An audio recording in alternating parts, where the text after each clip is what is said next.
About 10 days after 9/11, I went through the Pentagon and I saw Secretary Rumsfeld and Deputy Secretary Wolfowitz. I went downstairs just to say hello to some of the people on the Joint Staff who used to work for me, and one of the generals called me and he said, "Sir, you got to come in. You got to come in and talk to me a second." I said, "Well, you're too busy." He said, "No." He says, "We've made the decision. We're going to war with Iraq."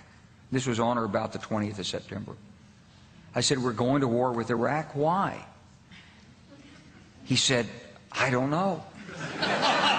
He said, "I guess they don't know what else to do." So I said, "Well, did they find some information connecting Saddam to Al-Qaeda?" He said, No. He says, "There's nothing new that way. They just made the decision to go to war with Iraq."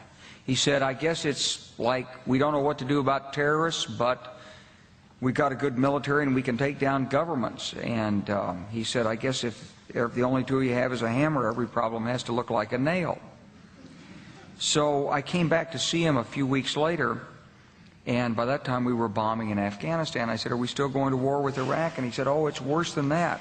He said, he reached over on his desk, he picked up a piece of paper, and he said, I just got this down from upstairs," meaning the Secretary of Defense's office today, and he said, "This is a memo that describes how we're going to take out 7 countries in 5 years, starting with Iraq and then Syria, Lebanon, Libya, Somalia, Sudan, and finishing off Iran."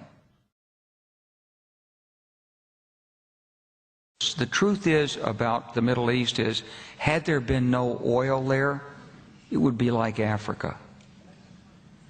Nobody is threatening to intervene in Africa.